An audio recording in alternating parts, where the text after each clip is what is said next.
Good evening, everyone. I'm Tara Hunter, and I'm professor in the History Department as well as an African American Studies Department. And I would like to welcome everyone to the final night in this year's Toni Morrison Lecture Series. Whether you have been here every night, 2 nights, or just one, we are grateful for your support. And since this is our final night, it is appropriate that we thank our staff members who have worked to make this an inspiring and productive series.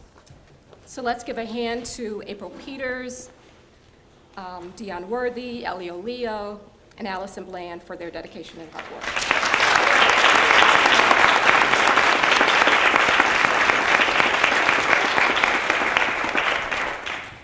And my job tonight is to introduce Professor Wendy Belcher, who will in turn introduce our speaker, Wole Soyinka. And the only challenge this presents is that I have to be brief, despite her many accomplishments. Professor Wendy Belcher is a much beloved teacher and colleague. She's an associate professor in African American Studies and Comparative Literature. She works at the intersection of diaspora, post-colonial, and 18th century studies with special interest in the literatures of Ethiopia and Ghana. She does research and translations to bring attention to early African literature between 1300 and 1900, written in African languages.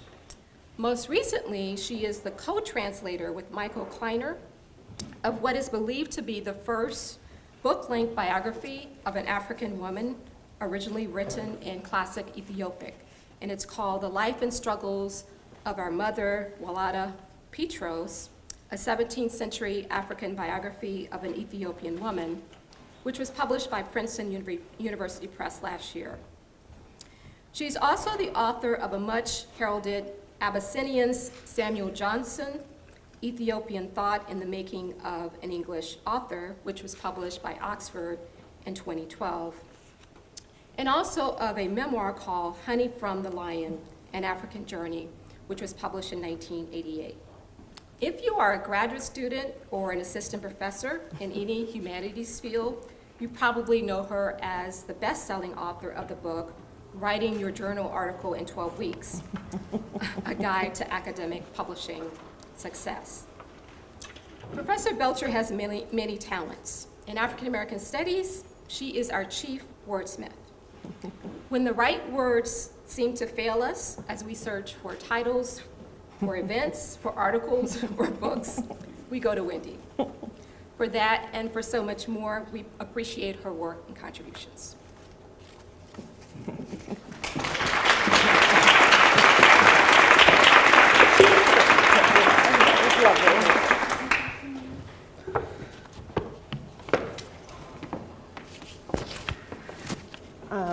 A brief detail before we start. We are going to be doing a Q&A, but it's going to be a written Q&A. So there are index cards somewhere around the room, and if you would like to think of a question, then they're in the back here, and you can get them and ask the question later. The occasion on which Wole Soyinka, the first Black man to win the Nobel Prize in Literature, speaks in honor of Toni Morrison, the first Black woman to win the Nobel Prize in Literature, is not just a historic moment, but a poignant one. Unless the world changes radically, it is highly unlikely that you will ever again be in a room honoring 2 Nobel Prize winners of African descent,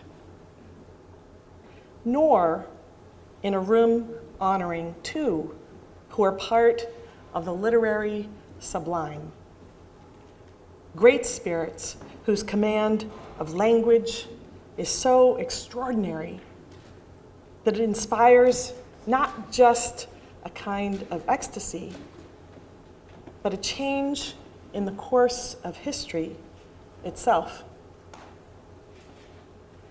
My friend Elias Windamu, who is with us tonight, one of 5 African publishers in the United States, and someone who spends a great deal of time with Professor Soyinka, told me that at least once a month, someone will rush towards Professor Soyinka and cast themselves before him and kiss his feet, saying, "You are the voice of the voiceless.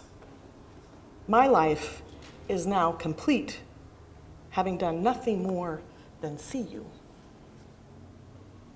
To say that Soyinka is the conscience of a continent is not mere empty praise, but the lived reality of millions. My friend Chris Abani, a foremost Nigerian author, told me that if all that Soyinka had ever done was write the play Death and the King's Horseman, the greatest play about colonialism ever written, he would have secured his title as one of the 20th century's greatest writers. But he wrote not just one, but dozens of extraordinary plays. If all he had ever done was write his memoir, Ake, if all he had ever done was write his book, Myth, Literature, and the African World, if all he had ever done was write just one of his hundreds of essays or poems, his legacy would have been secured forever. But he didn't write just one. He wrote this vast archipelago of genius. My friend Sally Hubbard, who is with us here tonight, one of the best read people I know, told me that Soyinka is one of those rare authors whose work is so dense with meaning that you must drown in it in order to burst up from it, gasping into a new world, and thinking not just, "That was brilliant," but that exact idea had to be expressed in that exact language, not one word more, not one word less, not one word different. Now, to prove all three of my friends right, that just one of Soyinka's dense poems can have us casting ourselves at his feet, I would ask you to turn to the poem in your hand. You may have read Death in the Dawn as you were waiting, and you might have felt what my students feel at first, frustrated. But teaching this poem is the best experience that I have in the classroom. Taking an hour to unpack it, and then looking around at the students, their mouths agape in wonder. We don't have time today to unpack this poem, so I will give you a little hint out of your frustration. Professor Soyinka wrote this poem after driving at dawn down a country road in Nigeria, when he suddenly, accidentally struck a white chicken, the sacrificial animal, and then as suddenly came across a fatal car crash. So much in this poem, but look at this single, gorgeous, incidental line. The right foot for joy, the left dread. The least of the lines in this poem, which absolutely cannot be reduced to some driver's ed course instruction to press the accelerator with your right foot or the brake with your left. What more do you need to know of genius than this one line, this one transformation of the quotidian into the sublime. Nothing, I tell you, nothing. I give you, for his last night here with us, Wole Soyinka.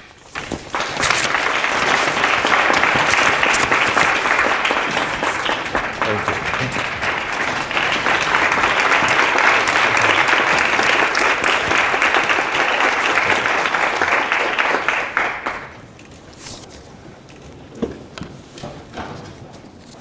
Thank you very much. So, back to commencement. We have been with them. We've sat under the tree of commencement.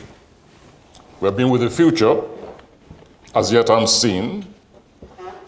We should try and remain there for as long as is necessary. We've been part of the ritual, awaiting the moment when we could perform the symbolic act, take off those tasseled multidisciplinary hats and thrust them, fling them as high as we can. Almost the kind of symbolic expression which is also used at commencement, the sky is the limit. But you know, you and I know that the sky is not the limit, not literally. Even the non-physicists among us know this to be only a figure of speech. In reality, not any longer. Every year of apprenticeship, which also reads creativity, learning, and teaching, has been dedicated to making us imbibe the contrary, that the sky is anything but, and that has been proved scientifically. Those who insist that the sky should be the limit are outsiders to the very purpose of existence, both physical and virtual, that has generated occasions like this, where we celebrate the creative urge. These enemies of humanity, lacking the means to match the phenomena which we celebrate, move to commit themselves to its destruction. The creativity which liberates humanity, which results in discoveries, which in fact enable us to continue being striving humanity. You want to obliterate all vectors, all spores of creativity. Creativity, of course, begins with curiosity, which is, what is it, we ask, that lies beneath the surface, even when that surface means clouds of the grayest intensities or the infinity of the bluest eye of any presumed sky deity. When we speak of creativity, you and I must continue to understand that we're not speaking merely of what comes out of words or tunes, notes, music, graphic arts, etc. We're speaking also of our partners in crime, the sciences, technology, the act of probing apparent reality, the act, in fact, of creativity. All of this, science or humanities, begins with curiosity. Even in those 2 or 3 hours of the rise of commencement, which we have adopted for this series, this encounter here, lies a tremulous anticipation. What lies beyond the walls? What lies in the future, beyond this moment, beyond this ritual? If humanity were not innately curious, even freedom itself would not be a viable destination. Subconsciously, we wonder, and in some cases fear, what lies beyond freedom. Even the gambler is a creature of curiosity, of the category known as incurable optimism, needless to add. But it is the impulse of curiosity, nonetheless. And not surprisingly, this curiosity even leads to graduates into discovering supposedly infallible operational systems that will garner the gambler his pension for life, known as discovering various forms of the laws of probability. Some make a living out of it. They are the professional gamblers. playing from beyond mere compulsion. They become scientists, calculators, mathematicians. We must grant them, grudgingly perhaps, the status of creative minds.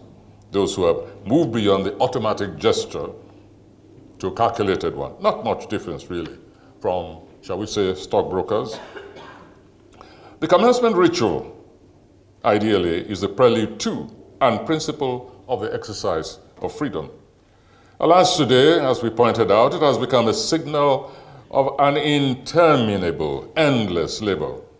The chains of permanently contesting those who would appropriate the manifest of creative existence, a drudge that compels us to become not merely allies, but sadly sometimes instigators of all kinds of external intervention, to which we would prefer to remain outsiders, denizens and jealous protectors of a private, secretive, transformative turf, one that is open and yet remains an enclosed field where the muse resides. Increasingly, however, we are thrown into dubious alliances, thrust into that danger zone of intolerable options, sometimes known as the domain between the devil and the deep blue sea, where poets like Christopher Okibo tried to investigate. But at least he had a choice. He made a choice. Others like Tahar Jaout, Ben Kadadwa, and a host of others did not. Naguib Mahfouz had a narrow escape. Hundreds remain menaced. A number have disappeared without a trace. Do we address governments here, regional alliances, the framers and executors of national and international policies? Are we addressing our familiar enemies, our unrepentant inheritors and would-be perpetuators of the imperial mandate, east or west, of the thinning ideological divide, the dictators, the exploiters, the profiteers from human misery and investors in the lucrative commodity of chains? No, not exactly. We know them. The people of our continent have fought them internally and externally. We've liberated ourselves from them incompletely, obviously, but in a process that is irreversible. Otherwise, the greater shame on us. Since the so-called independence of African nations, we have continued to confront their internal surrogates, the petty dictators and butchers of their own kind.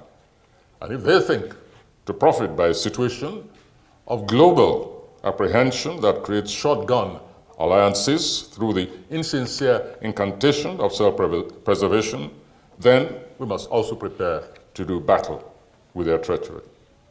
I'm, however, addressing none of these today, at least not primarily. Today, I address my fellow craftsmen and women of images by which the best of us seek to dignify the world of reality, enhance it, rendering it, even where physically absent, traveling companions, as well as other allied members of the creative tribe. Today, very specifically, I single out the Muslim writers and scholars among us. I speak to the testifying breed, heirs to the legacy of Taye Salih, Ousmane Sembene, Amina Sal, Tahar Jaout, Naguib Mahfouz, Mariama Ba, and others. We and you cannot afford to tire. Just as we, in more secure zones, dare not fail to raise our voices in solidarity, in commitment to the rescue of humane values from what has been mangled and distorted in your scriptures, restoring it to a healing rather than a killing book. I address my colleagues of the intelligentsia also, outsiders, some of whom, for decades now, often responded to our raised warning with voices of condescending demagoguery. On behalf of the creative mission, which is life, we must continue to assail the attempted impositions of retrogressive worldviews that impinge upon and seek to curtail even the choices of outsiders to that faith. Some canticles simply must die. Canticles such as, oh, you cannot condemn this or that because you are not of our faith. You cannot even comment. You cannot fault our position in this or that, otherwise it means that you disrespect or even insult our religion. That era of religious blackmail is over, of exclusionist tactics in order to lay claim to immunity.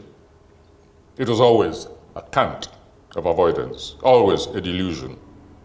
We should demand instead, just when did one cease to be a member of the human community, and a writer at that?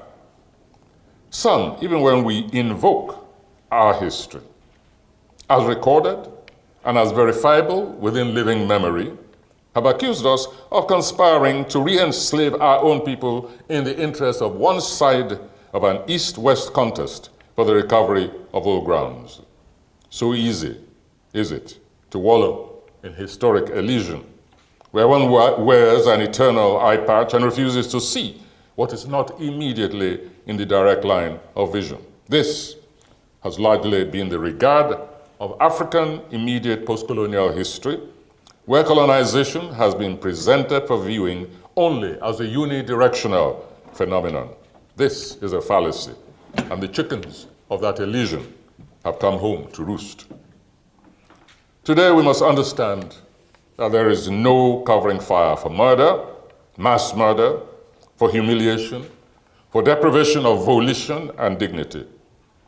If we say it is degrading to compel a woman to sheathe herself from head to toe, leaving only slits for eyes while the men go around as they please, as long as we do not pounce on her and yank the black tent of her body, do not insult our viewpoint and deny our realities by attributing such sentiment to foreign teaching.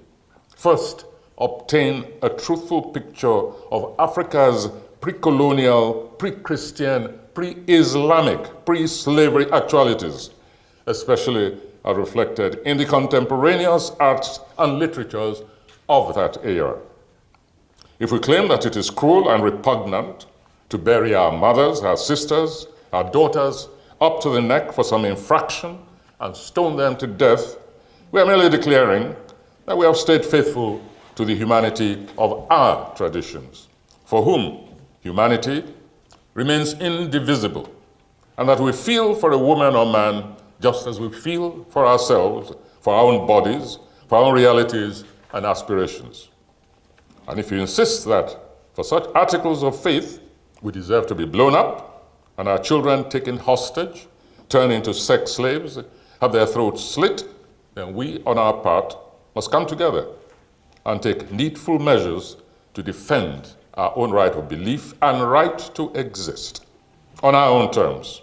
The spirituality of the Yoruba, the Orisha of the Yoruba, and even before the Orisha, etc., existed before both Islam and Christianity.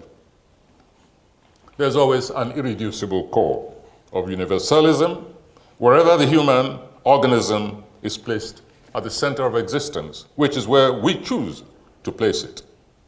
Similarly, we've come to a pass where we insist that reality must be founded on what is proven to be the undeniable animator of humanity, its existence and continuity, a common, palpable, ageless denominator of the very phenomenon of existence. This core is the creative urge and its sustenance through curiosity.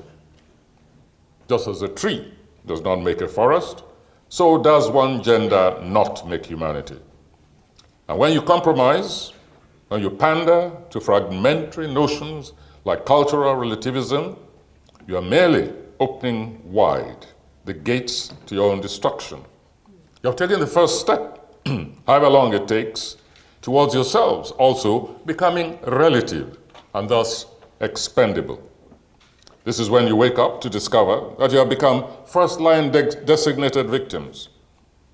The world salutes all those who, like Kofi Awuno, did not betray their calling to accommodate evil under this latest guise of religious passion and its facilitator, the language of political correctness.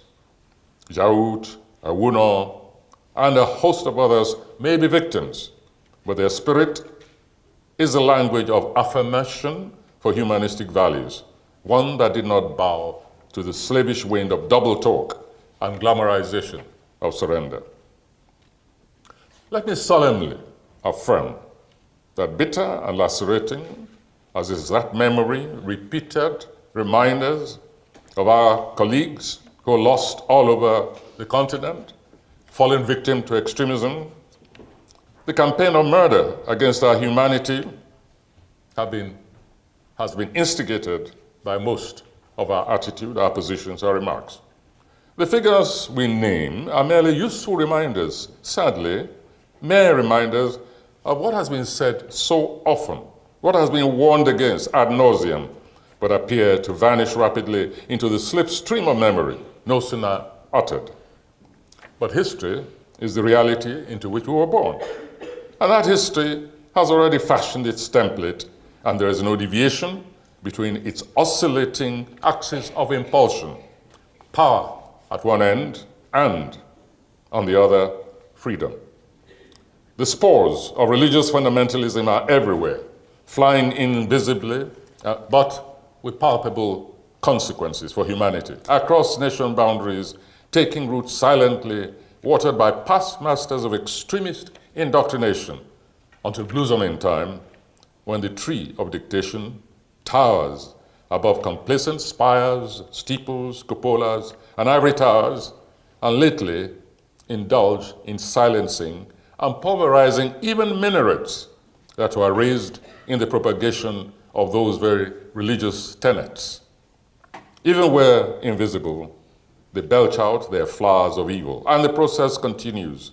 Those spores momentarily vanish into one obscure spot, only to erupt on the other side of the globe in sanguinary fountains. Al-Shabaab, Boko Haram, Al-Qaeda, ISIS, more accurately known as Daesh, generic mutants of one another, striving to outdo the last in degree of butchery, human degradation, and insolence. But at least, I believe we can claim some measure of progress, moving towards abandonment of the language and conduct of holier than thou, the canonization of ego against the other as the fundamental basis of human and communal relationships, dooming the other or conceding it to the disposal machine of the holier, and thus buying oneself a space of immunity. Sooner or later, however, along come others of far more viciously uncompromising tendency, who burst upon your routine, your occupation, your domestic and your professional complacency, who break through your protective carapace, that is no carapace at all, but a mere fragile holding device. The newcomers conclude that you have deviated from the strict path of doctrine.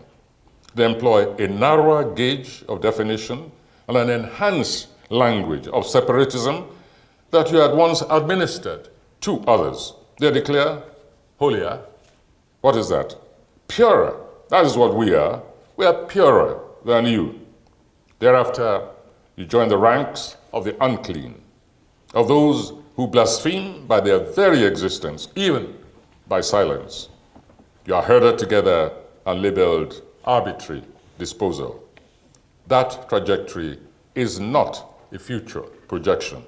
It is happening, even as we speak. Do not be deceived, however, those who preach that their gazes are solely fixated on the hereafter, that this present world holds no attraction for them. They are liars. It is the present that actually holds them in thrall. The dominion of that coveted space, that humanity in the here and now, that ancient tree of community, that is their resolute destination. Otherwise, why do they bother to enslave, to kill, to destroy? Why not the option of detachment, the silent abandonment of the impure to their ways till judgment day in the hereafter? As writers, we must debunk those pretensions. We must tell them that they lie in their teeth, that the dominion of their quest is not in the thereafter, but in the wages of domination in this most palpable present. There's no in-between. The unstated religion that animates all truthful creators, human freedom, is indivisible. And perhaps it's about time that we adopted the language of those very enemies of humanity, but this time on behalf of humanity, fundamentalism. Yes, perhaps it's high time we declare ourselves fundamentalists of human liberty. Not libertinism, but simply liberty, freedom. Either this is what we fought for on this alien continent, freedom from slave masters, and on the other continent, the mother continent, freedom from foreign imperators. Either that, or else we're fooled ourselves. We are fought merely to hand over the millennial keys to our chains to a new set of overlords. In that case, it may be admissible to commence the rounds of history all over again, to accept that the first, second, and subsequent cycles of enslavement have yet to run their course. This is the actuality in widening swathes of the motherland environment today. It is the predicted scenario that overtook northern Mali, whose initial insurgents, with genuine internal political grievances, first committed a near-fatal error.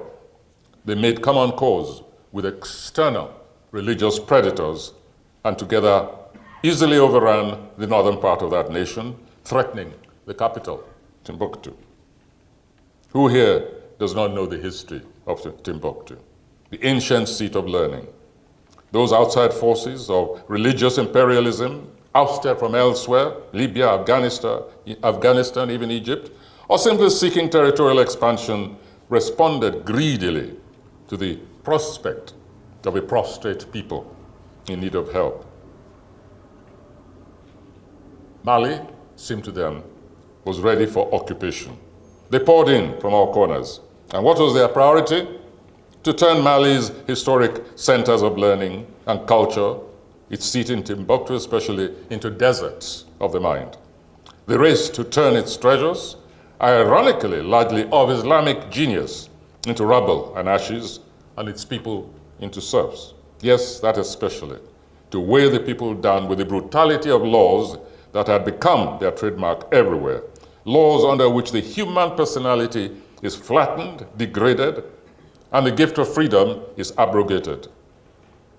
The acts of these invaders often portrayed them as aliens from outer space, since they do not conform even to the minimal expectations of a humane regard for the autochthones whose land they had invaded. Alas, they are only too real, only they are mutants. Mutants, yes, but programmed.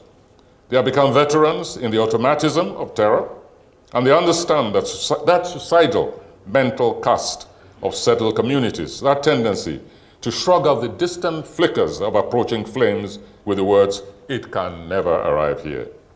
My dear colleagues, it can, and it has, and it is not over. The mission of enslavers is never done. In seeking a clarity of direction, let us, whose race has only recently begun to emerge from centuries of disdain inflicted by forces within the continent and without, ask ourselves some questions, backed helpfully by some projected images, such as, those who gunned down Kofi Awuno, are they different from the plantation masters of the Americas? Are their ideologues separate as a breed from the Ku Klux Klan of the discredited southern extremists of this nation? Are they different from the slave merchants of Aleppo, Cairo, Marrakesh, whose pre-European slavery enterprise littered the Sahara with the bones of African ancestors? Are they different from the torturers, jailers, murderers of apartheid South Africa? That earlier mentioned Limpopo tree, where a woman gave birth. Attempt its transformation in your mind to a different historic role and geography. A runaway slave treed, as the expression goes, by bloodhounds, clinging to its top branches for safety. The slave hunters know it is only a matter of time before exhaustion sends them plummeting down into the slavering jaws of the animals. Their owners love the spot. The film Django is no fiction, it is history. When is tyranny? What color does it wear? What race does it claim? What nation? The answer is none and all. And ask, is there ever any graceful way of succumbing, of submitting? When those three images are faithfully superimposed, the African continent will be left with only the one irreducible in the choices that guide her destiny, not as theory, but as pragmatic indications of what our present times demand. Where lies the difference between those ancient slave camps and the camp currently retaining our children in the midst of a sparsely forested enclave called Sambisa, right in the heart of a once thriving state, the state of Borno in northern Nigeria? By the way, those girls were spotted, apparently, we just learned, a few months after their abduction, independently by the spy planes of the United States and Great Britain. About 80 of them were discovered by those planes, and no prize for guessing. They were grouped around one of the iconic trees within that forest. Indeed, iconic on the Sahelian landscape. And you won't guess by what name that tree is locally known. Uncanny, but it is known as the tree of life. And we, whose children these are, remain perpetually chained to that tree, permanently enslaved within that enclave. Unless, of course, we bargained away our humanity, just for the gift of amnesia. The rest is superfluous. Images of shredded humanity in teeming motor parks, markets, and motor garages in the heart of a nation. But perhaps we are the kind who are easily lost in numbers, overwhelmed by the daily accumulation of statistics, needing the aid of an immediately recognizable, non-anonymous statistic in the midst of mass carnage, yet representative in general of humanity. This is one of the reasons why we name names, not for sentimentality or familiarity or closeness, simply because the human mind needs to be focused sometimes to separate the statistics of arbitrary disposal, such as a poet, novelist like Kofi Awuna, a tree that was felled in the glass and metal jungle of Nairobi. It is true, a tree does not make a forest. There's one, however, one tree that is common in every forest, visible to some, invisible to others, visible in some seasons, shrouded in others, but a presence, a landmark, a beacon always and a destination for all beings of dignity and volition. It's a tree for all seasons. Rare is that school pupil who never read of it in history classes, nor heard it invoked during seasons of political struggle, always in the context of a famous saying, which is just as often misquoted. The beginning of that quote, however, survives all distortions, the part that reads very simply, the tree of liberty. That invocation remains constant. And no wonder, it is the very heart of human history. Regarding the rest, you know what kind of potion it wants, with which that tree has been nourished throughout human existence. Writers do not preach violence. There's always an exception or two, but writers consider violence the last recourse of failed humanity. Writers, however, and again conceding a meager handful of exceptions, writers understand that the tree of liberty provides the roof under which we shelter, just like our progenitors in the forest of creativity. We have a profound call to neutralize any hand that is raised to cut it down, no matter what label is embossed on the rampaging axe handle, be it of secular ideology or of religion. We instinctively protect that tree, or we cease to be what we claim to be. We rally behind its banner, since it is the home of our universal muse. The word martyr has been debased in recent times. Nonetheless, that tree is indeed the sturdy growth from the bodies of our martyrs. We must fashion and refashion, refine and retune the weapons of resistance, but also break through the repetitive, sterile cycle of aggression and needful defense. The muse of creativity remains our common deity. So perhaps there's a need for us to constantly call to mind individually how we all came to be touched by that muse. The roots to that creative benediction differ from individual to individual, surreptitiously or in a blinding flash, but the results are the same. And the rewards of the recall eventually turn into a corresponding burden of duty to others, responsibility, sometimes intolerable in its compulsions, but ultimately liberating. It's a very difficult thing to imagine, but you know, at the time when Neil Armstrong, later followed by someone from the other gender, Mae Jemison, beyond even the frontiers that had been set already. At that time, the predecessors of Boko Haram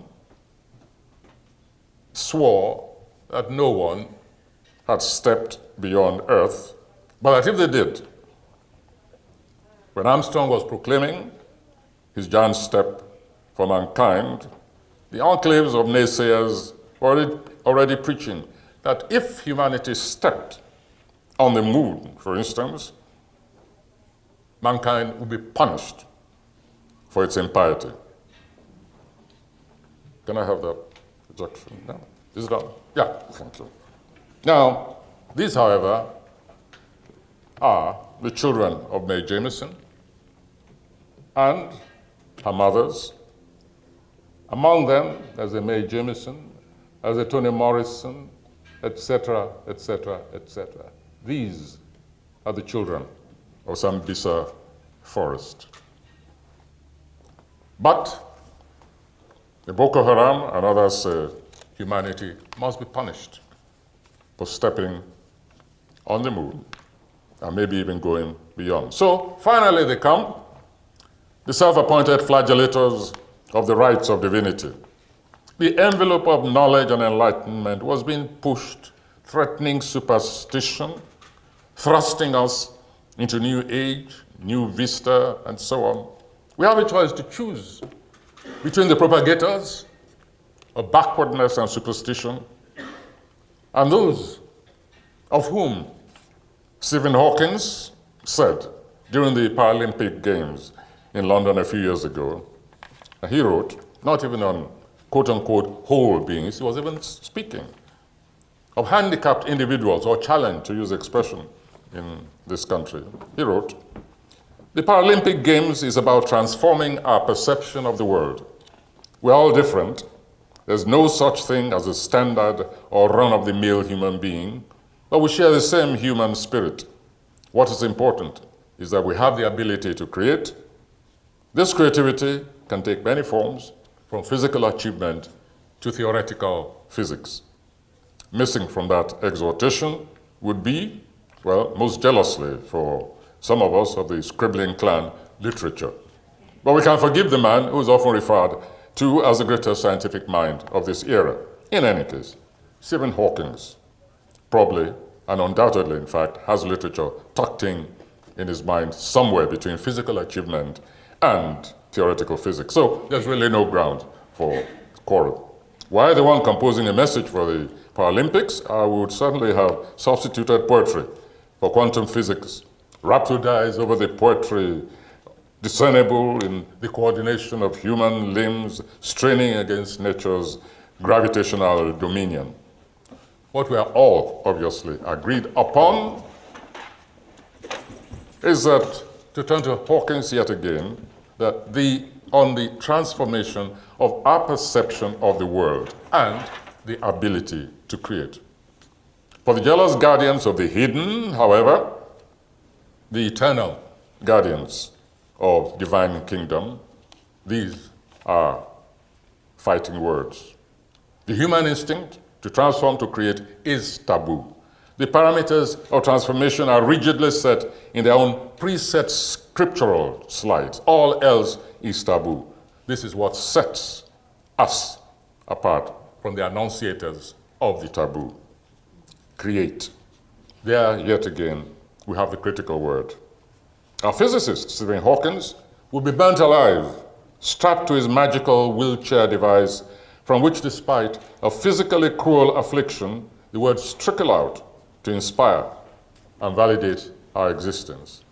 We need examples like this. Athlete, astronaut, or physicist, musician, architect, or whatever, to take the heat off the writer, the custodian of the verbal kaleidoscope, that creature who rearranges the basic material of fragmented glass, the word, to transform our perception of the world, to create or propose new orders of existence and inspire visions in unexpected places. This is why placing the writer's mission in the vast general context of routine human creativity, which implicates the making or remaking of things, the renewal of reality, enables us to expose the self-contradictory and futile motions, especially of religion, the eternal and fatal censor. Today, technology has reduced the rampages of the exclusionist policies of closed societies, forcefully challenged the phenomenon of ideological prohibitions against of both the secular and theocratic kind. In those stubborn bastions of creative closure, the mind, just like the body in the Olympics, is being increasingly liberated from the control of presumptions of others or of their arbitrary will. With every new invention, it roams further and further in virtual reality and pursues its own truth.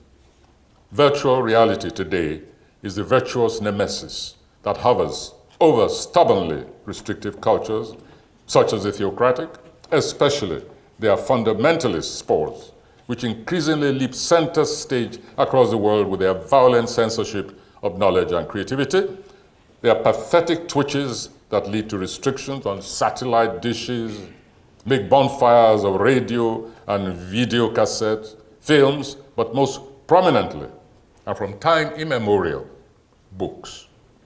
It was predictable. The first act of the Taliban on overrunning Afghanistan years ago was destroy the images. Next, it was the turn of the books. Ban or burn. The neo-Talibans, who recently briefly overran northern Mali during this past few years, have done their best to outdo the Taliban. The eyes of the world were feverishly on the famous library of Timbuktu, having reduced the ancient monuments to rubble in their first frenzied wave. It required no fortune teller to prophesy that the priceless manuscript treasures of Timbuktu were next. How was it saved? We acknowledge the heroism of the committed, who at great risk to themselves, even to their families, spirited those precious manuscripts to safety.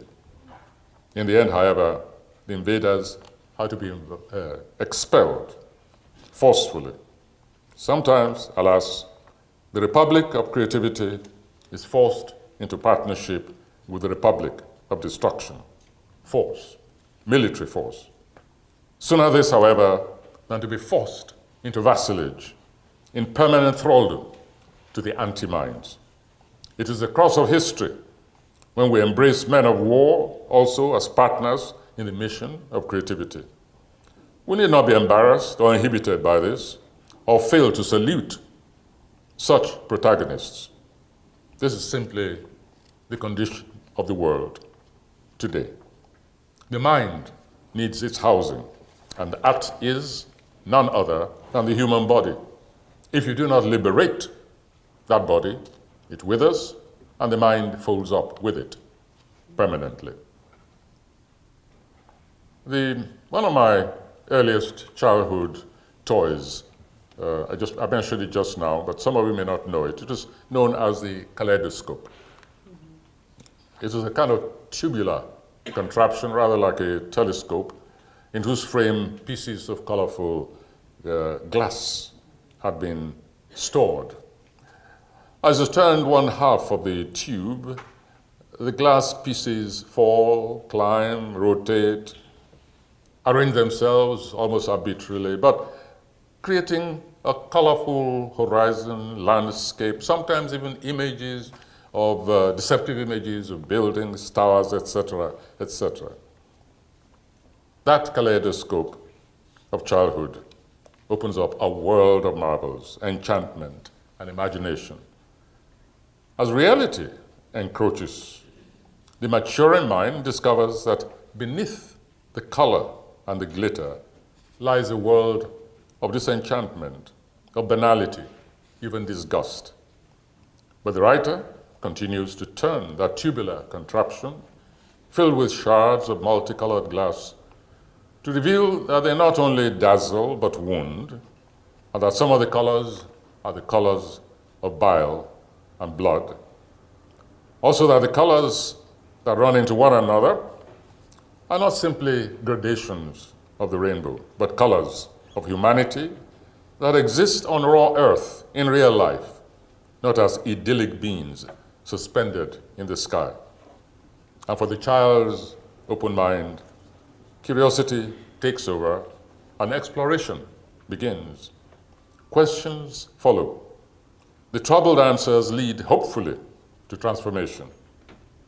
Today, aided by its precocious partner technology, the process is unstoppable. That is the response of the creative mind to prelates of mind closure. We only have to make sure that we keep faith with this empowering sibling technology, control it, and ensure that we do not turn it against ourselves, our borderless clan, and thus subvert our instinctive mission, which is the liberation of the mind.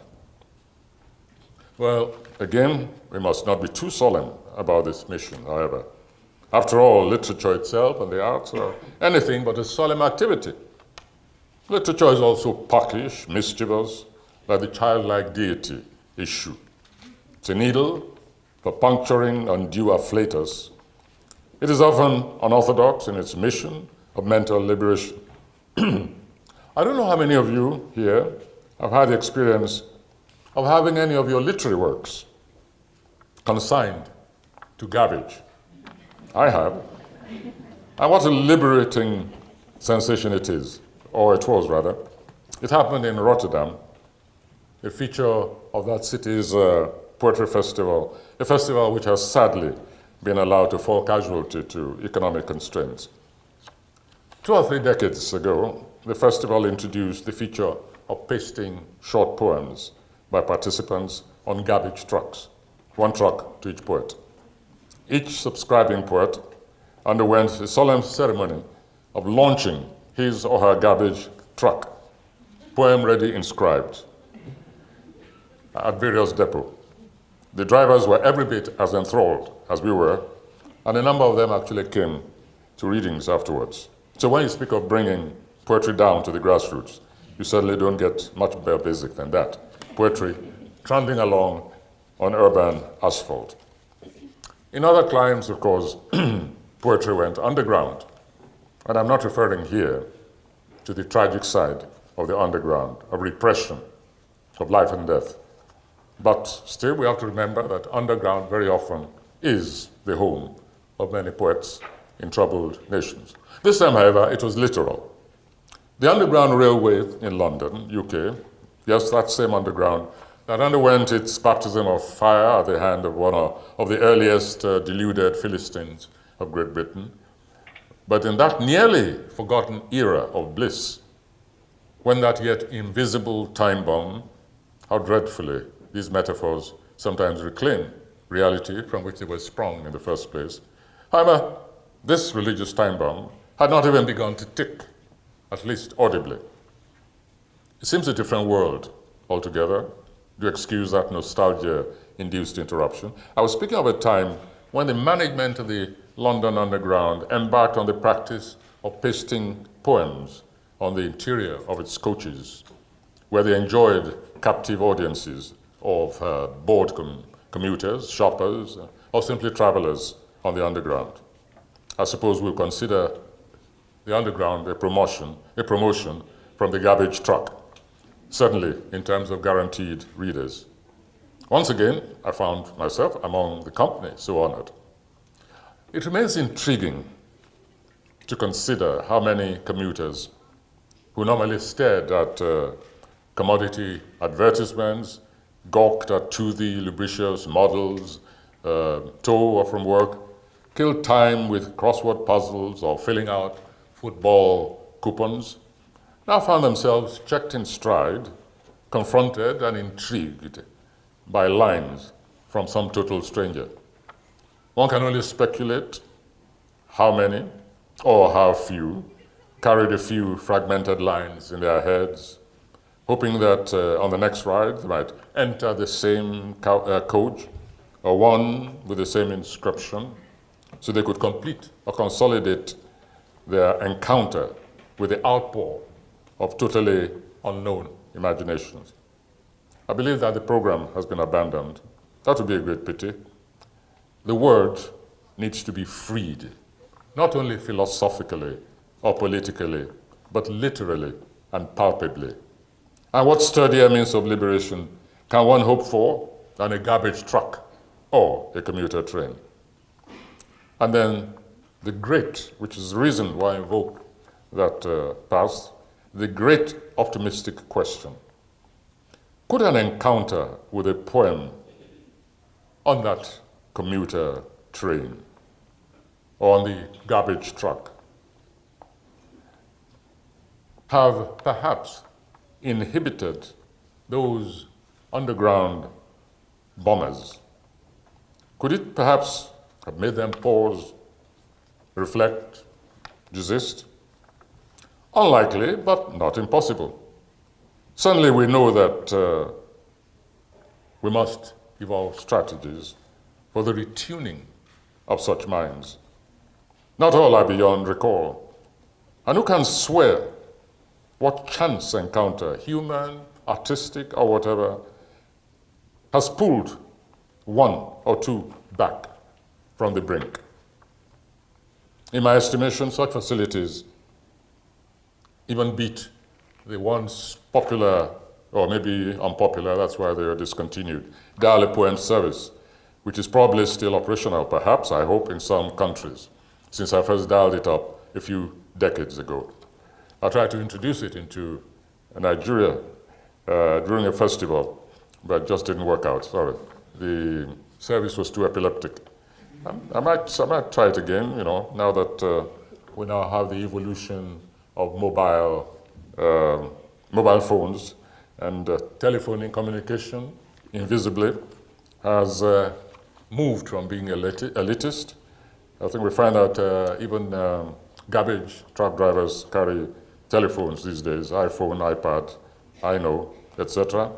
But the greatest incentive to whatever we come up with, whatever strategy we evolve, remains the need to confront the sinister face of counter-poetry, counter-art, counter-creativity, as is currently propelled through the challenge of these motions like Boko Haram and homicidal allies of retrogression. For them, the free word remains the ultimate taboo. The word, the free word, needs spreading. How sad for literature, and poetry especially, if I may return to Hawkins for one moment, I beg your pardon, if I may return to NASA, that it permitted itself to be beaten to the galaxy by sister art, music. I assume that you can recall the event, the first transmission of man-made sounds from the galaxy to Earth, that is, from Earth to the galaxy and back, where it could not be interrupted, could not be censored. It cannot, I beg your pardon, because that still continues. Assuming you recall the event, that day when I heard the music from the spheres, I was a bit saddened that it wasn't poetry. But we console ourselves by recalling that the spheres, according to the ancients anyway, have always been the abode of music. So they had the first refusal. I've yet to hear the music of the spheres, by the way, but maybe some of you have. But I did listen to the terrestrial composition that was beamed back to Earth from the galaxy. Indeed, I watched the video. You will discover that I'm a space nut, if you haven't guessed by now.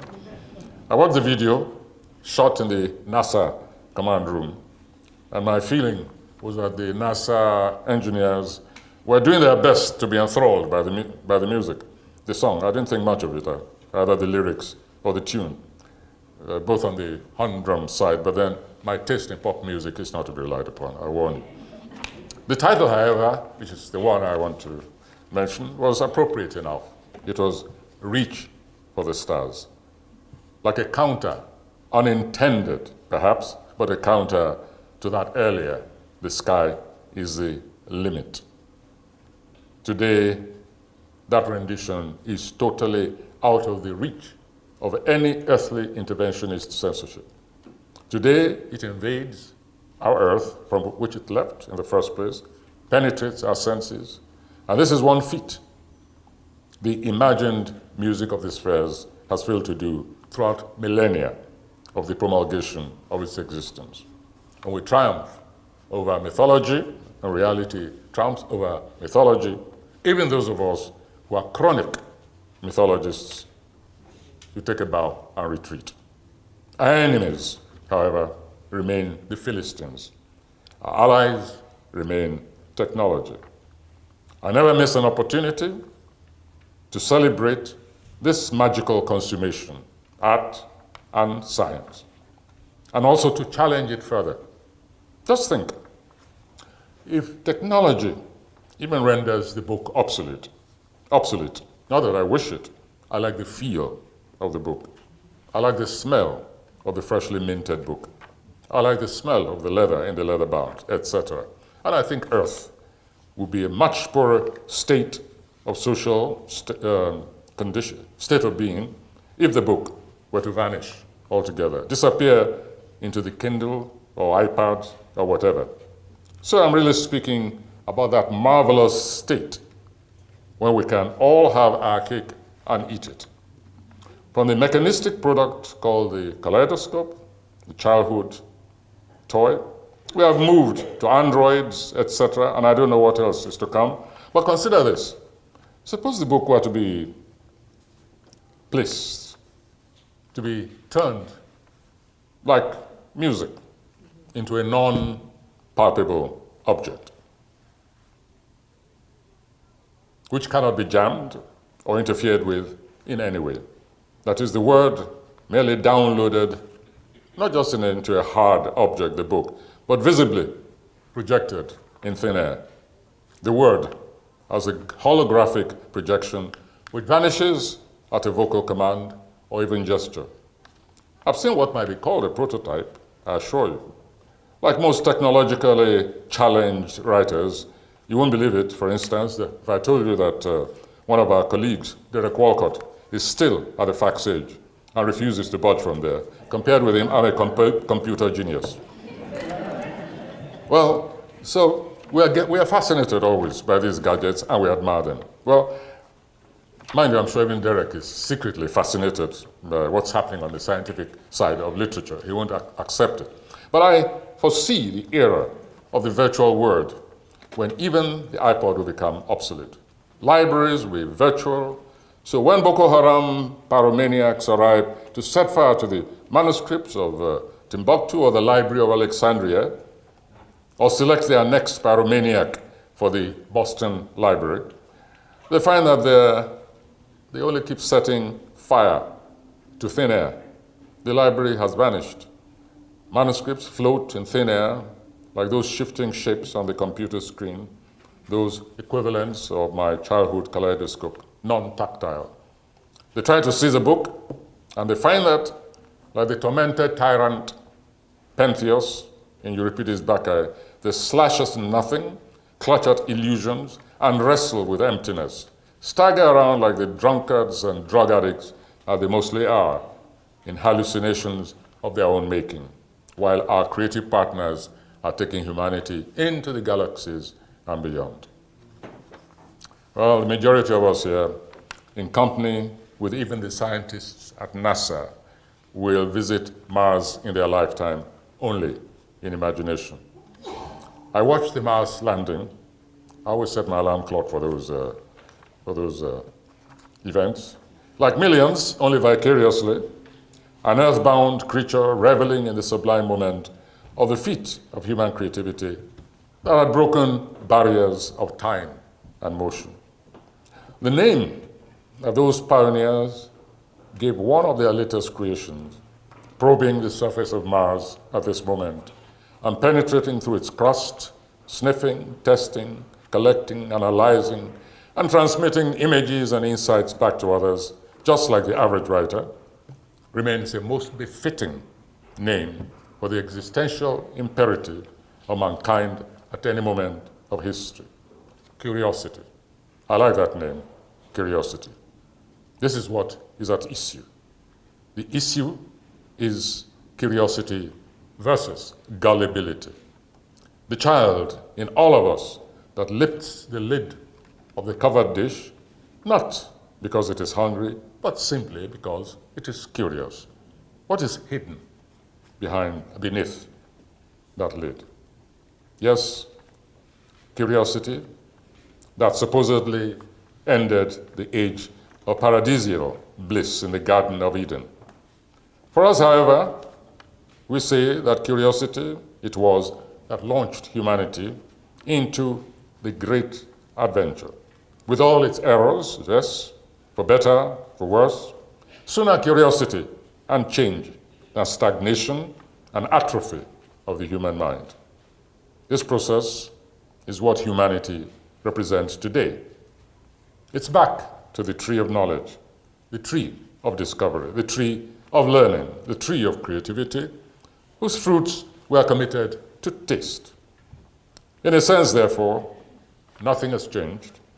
Curiosity takes us back again and again, time after time, to the beginnings, to this great paradox of existence, which takes us further and further back into the future. Thank you.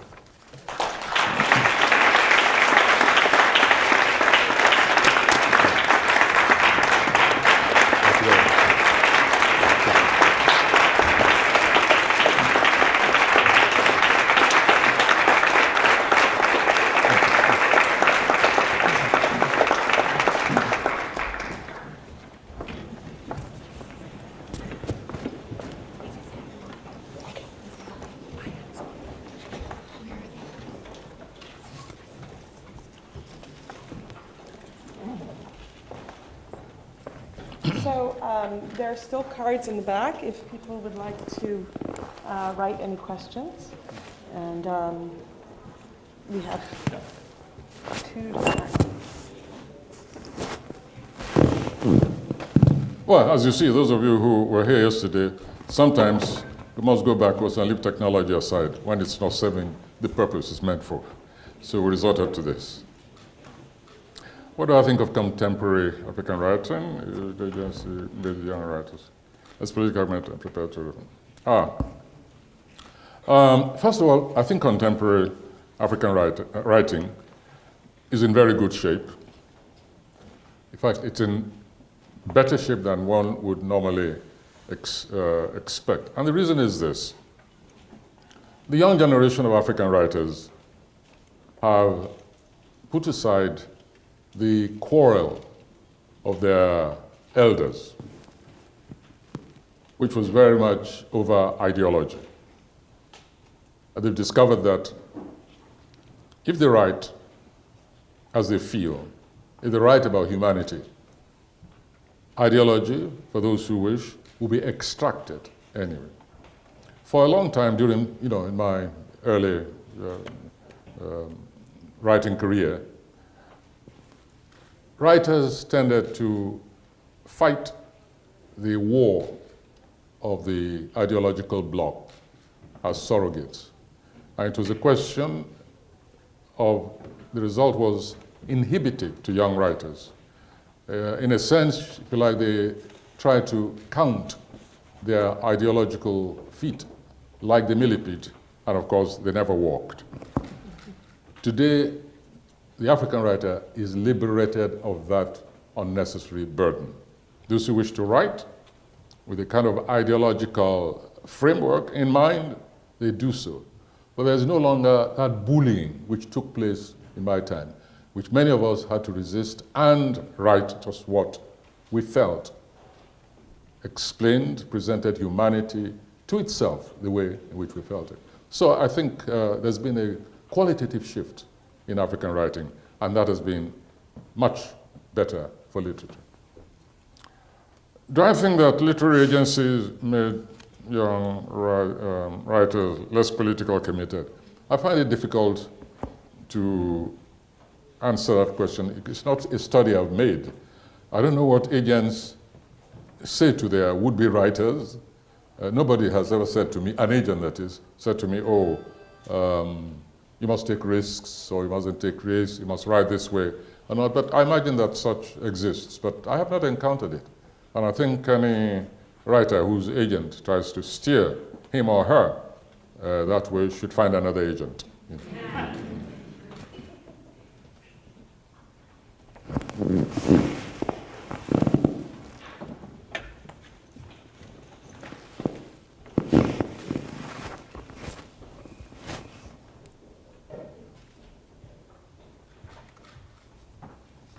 All right, I'm going to read this one out. When you look at people who stand up for the rights of others, what do you think their common denominator is? Bravery, intelligence, a certain kind of childhood? I write it out because of that last bit, which sometimes I think may be the correct answer to give. Because in the past I've said, I don't really know, and that's true, but that it could be something which I ate in childhood when no one was looking. So I don't really know how to answer that question. Do you think that your opera, Scourge of Hyacinths, a collaboration with Tania Leone, will be performed here in America? We hope so. Well, I hope so too. I hope so too. But wasn't it done somewhere? Oh, yeah. No, it was just a section of it. It was done, I think, during the opening of a new creative arts institution somewhere around Louisiana, I think. I can't remember, many years ago, just a portion of it. In fact, that's an idea. I must see whether we can bring it to Nigeria for the festival I was telling you about. Okay. Then, yeah, next one. There are lots of questions. Okay.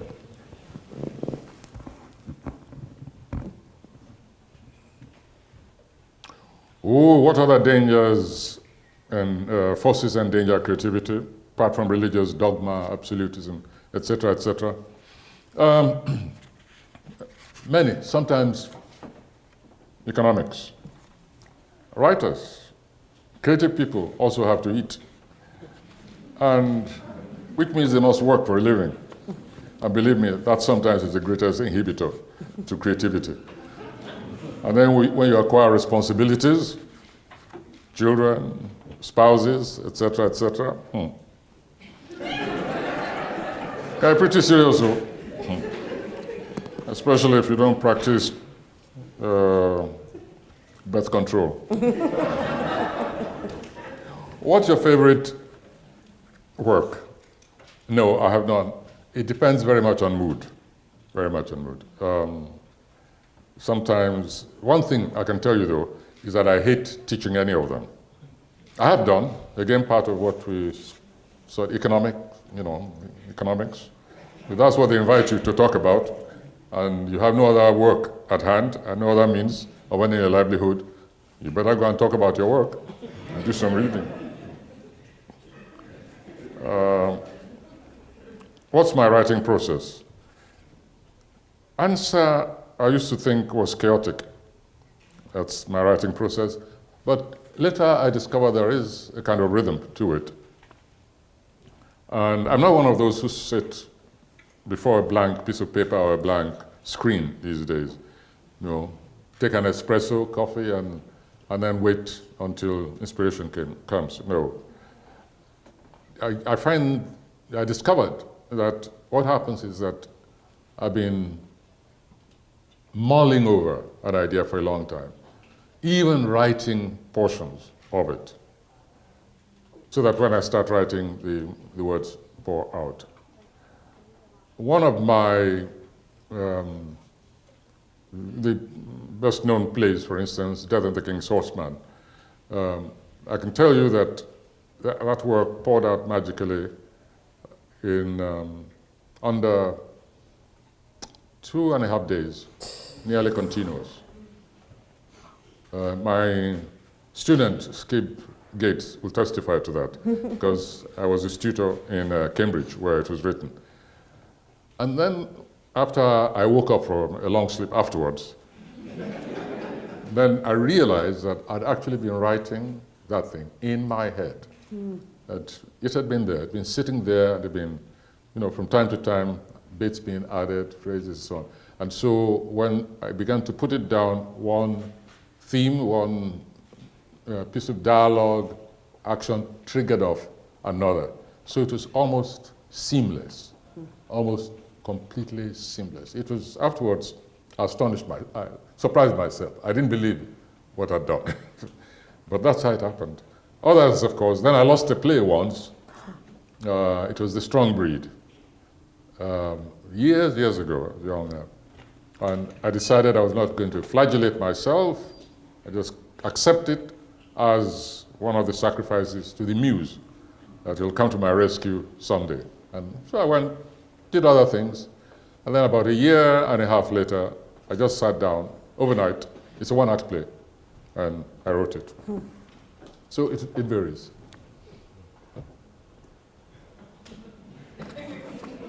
Wow. Yeah, that's it. I think I'll got it. I think that's done. Yes.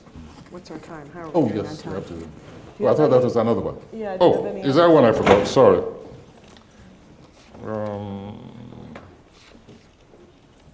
No? Yeah. I have a question for you about Islam. About Islam. Islam, yes. Yes, please go ahead. Uganda, the Lord's Revolutionary Army, Christian fundamentalists, yes? You didn't talk too much about Christian fundamentalists. Well, first of all, one of the things I've learned not to try and do is to say I'm balancing things. Everybody knows about the Lord's Revolutionary Army. They're not the ones. They've done their kidnapping, of course, and they do their kidnapping. In fact, in some other lectures, I've even used expression like these new Islamic fundamentalists should stop thinking that they invented cruelty.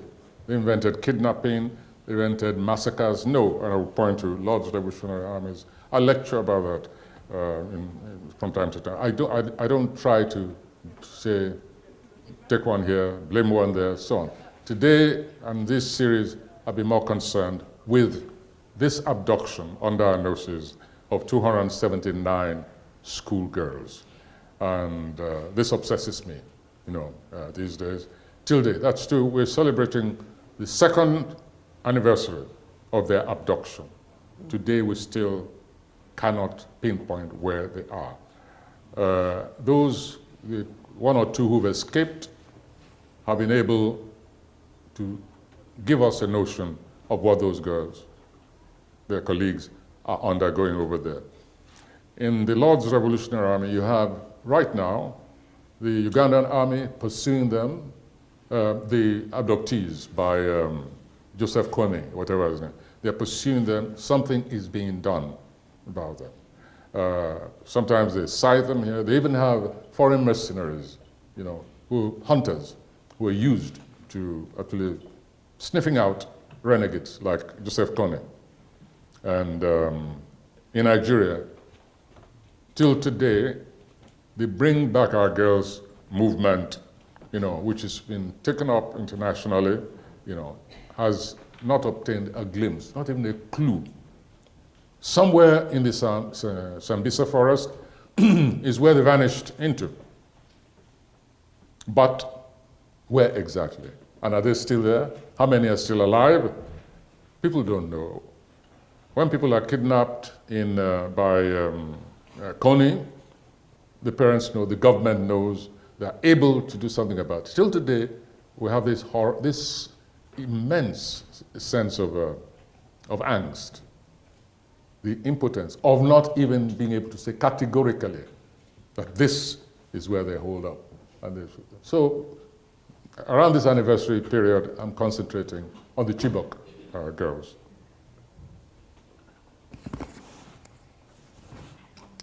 Extraordinary. Thank you. Thank you very much.